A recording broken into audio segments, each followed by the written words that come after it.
Nagugulat ako kasi katulad nga ng sabi ko kay ate, parang mas lalo kaming pinagkakaisa ni Mami. Madalas na kami nakikita-kita ng mga fans. Actually, ayaw niya tawagin fans kasi pamilya ang touring niya. Mga kapatid, mga loves, mga anak, mga kuya, mga ate. Kaya natutuwa naman ako dahil kahit wala na ang Mami, mahal na mahal pa rin, nagmamahalan pa rin. Siya ang nagturo sa amin paano magmahal ng unconditionally. So, yun ang pinakita niya, yun ang ipagpapatuloy po namin. Kaya maraming salamat po sa mga taos po sa magmamahal talaga kayo. Are you going to Iriga? Like, kasi diba parang nakita ako. Anytime soon. Siguro birthday niya or what. Pero I don't know, I'm not sure yet. Commemoration. Pero wala yung ibang mong kapatid, like mga busy rin po kasi sila, may kanya-kanyang schedule. But nung pumunta kami ng Iriga, kasama ko sila si Kiko, si Kenneth. But kanya-kanyang schedule, so mahirap magtugma na schedule. But when time permits, okay naman. Ian, you also paint, di ba? Yes po. Oo. Kasi si Mr. Kokoy Laurel did several paintings of the superstar. How do you what's your comment about the paintings? And the painting, well, based on dun sa latest na ginawa ni Kuya Kokoy after, before siya na pass away, andun pa rin yung passion niya, andun pa rin yung pagmamahal niya kay Mami.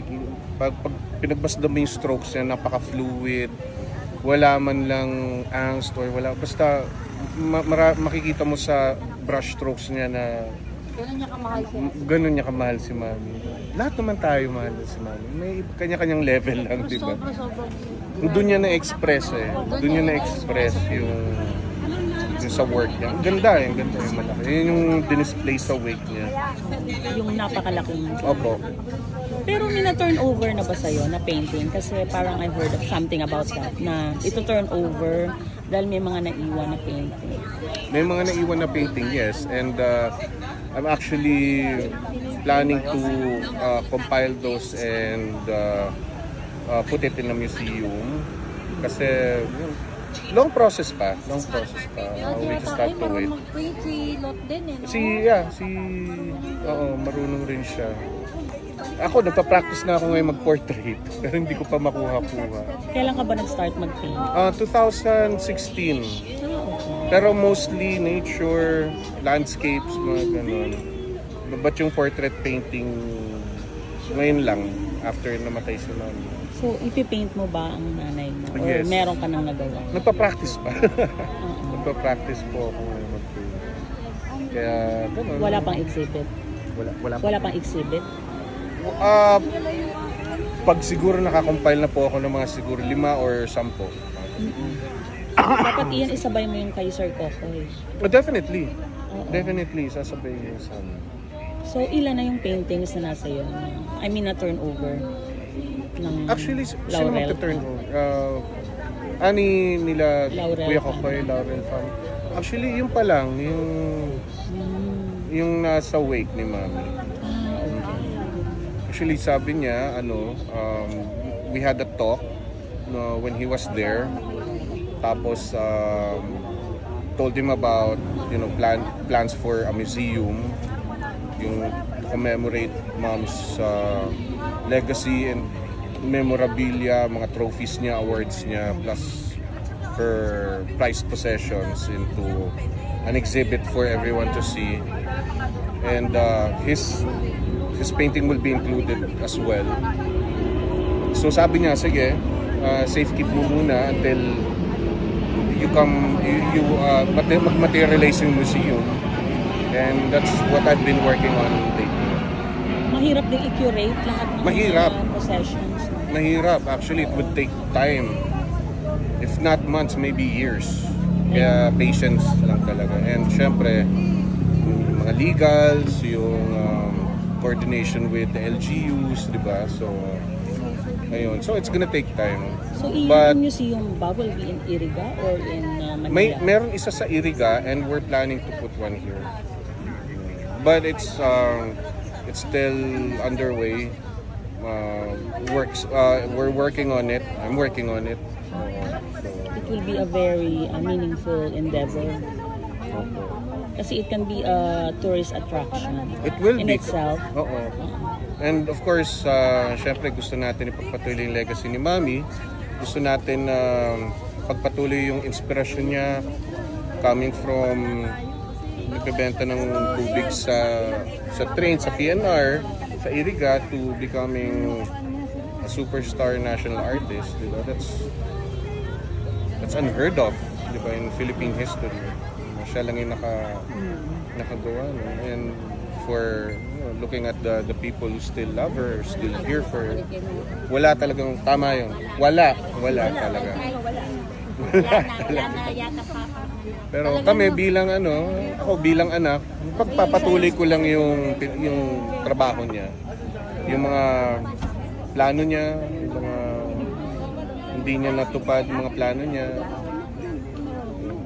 Kami magpo-fulfill. Mas kami ng anak ko. Kumusta nga pala ang showbiz career ni Jada? Wala pang showbiz career si Jada. Mag-aaral muna siya. No, mag-aaral muna siya. Tatapusin niya muna yung pag-aaral niya. Pero siguro we'll get there in his time. In God's perfect time. Sabagay, he's only young now. Yeah, he is. He's just 10. And he has to focus on his studies first. Kumusta nga pala celebration ng father mo? With you Well, oo. Nakita niyo yung video. Yung pinrank sila ni Kokoy, diba? Ay, ni Kokoy tuloy. Ni Coco. Minus Y. Sorry po. Kuya Kokoy. Okay naman. Nag-ano siya. Pagod. Pagod siya sa taping. Tapos, just last night, pinuntahan lang namin. Dala lang kami ng cake. Kwentuhan ng konti. Kailangan niya muna magpahinga. So, hindi naman kailangan mag-arbong celebration para mag-enjoy ang pamilya. Diba? Yung magkita lang kayo. Saka si daddy mo pa, hindi naman siya maliit sa magkita-kita lang kami from time to time. Masaya na kami. Out of, beyond the limelight, Kasi at the end of the day, family is family. That's the most important thing. Pero yan, huwag ka magalit ha. Dumadami rin ko. Kailan kaya namin makikita si daddy mo na bumisita kay mami? Yun Alam ko, wish din balak namin niya. makita siya dito kay mami. Oo, kasi sobrang busy. Tsaka tulad niya kahapon. Oo. Nung pinuntahan namin siya, magpapahinga pa siya nun. Ay, sa bagay. Busy Bagay, siya. nagtitaping ng... Hindi, pero gusto niya kasi napag-usapan naman namin. talaga. Nadalaw naman. Masaya kami lalo pag nakita namin siya doon. Sa mga lola niyo. Lola. Hindi. Na Mamay Tunying? Kahapon. Kay mama. Kahapon. Pero Kay sila Tito kayo Bu- nitong pumunta kahapon, sila Kiko. Kay Tito Buboy. Ako hindi pa nakakapunta. Yan, ano ba yung mga most prized possessions ni Ate Guy sa tingin mo? Sa Christ the King ata yun.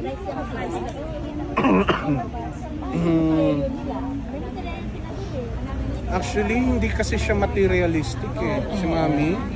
Simple lang Actually, siya. isa sa mga kinahangaan sa kanya ng mga tao is Simple lang. hindi, siyempre superstar.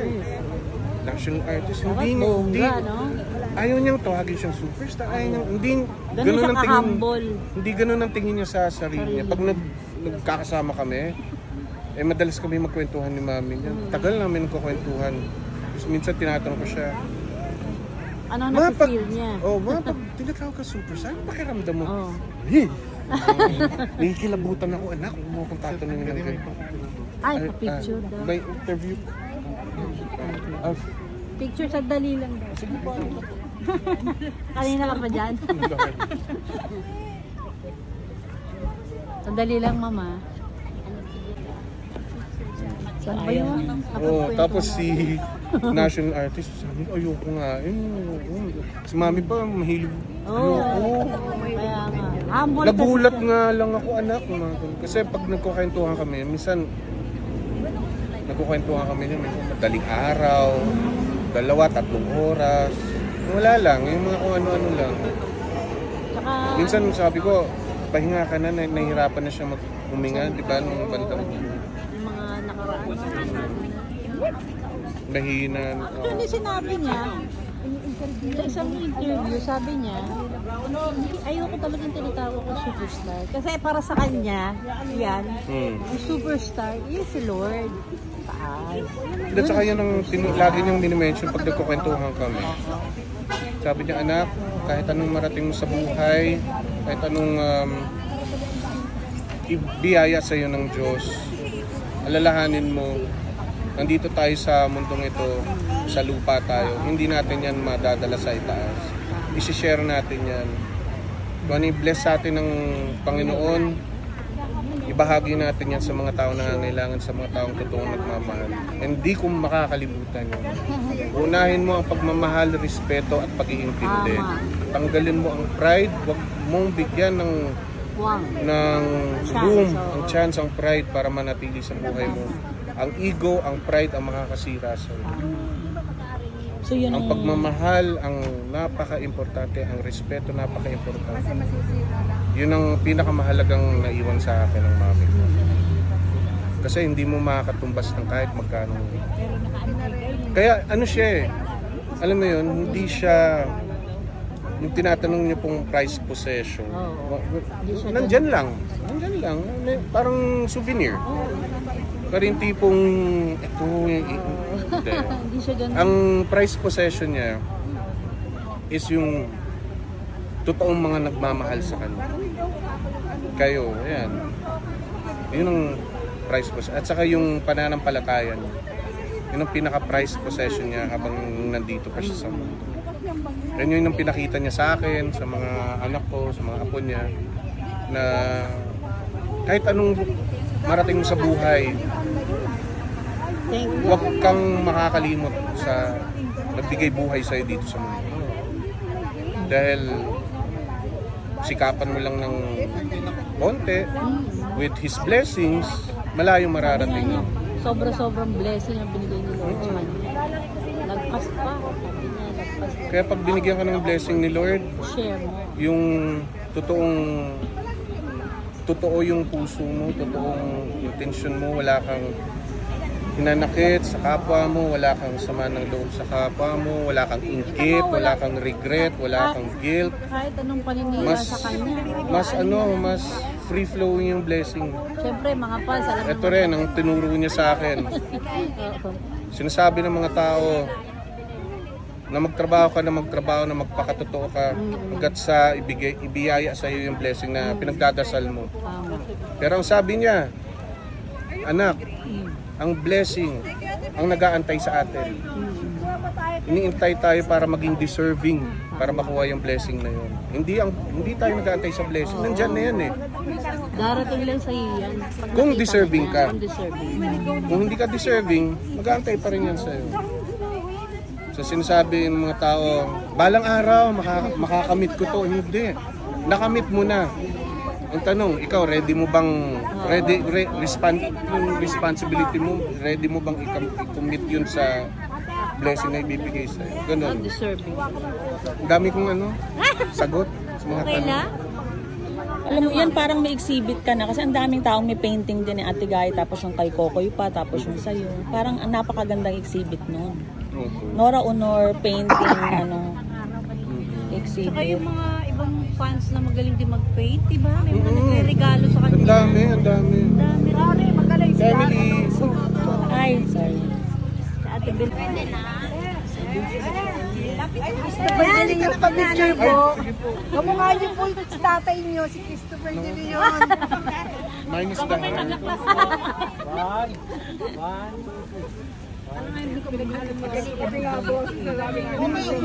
Nagalong boy eh. Guwapo. Guwapo pala sa personal. Guwapo. Siyempre naman. Tama. Mama, wag umiyak.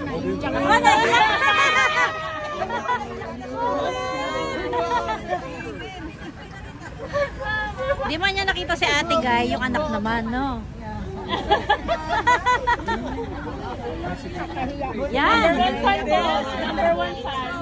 Naku, kubuhay si Mama. Tapos nakita Buhay pa yan. si Mami.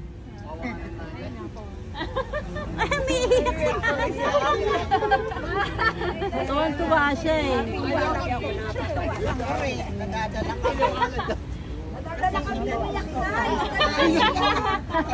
Kailangan po kayo na. Pag may meeting sila, sasama ka naman.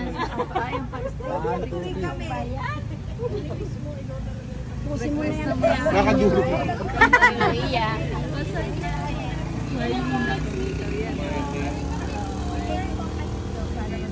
Ay, sige po.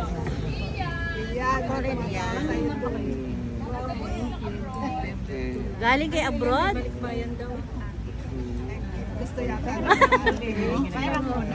Ate, yung ballpen, yung pentel-pen ko ha.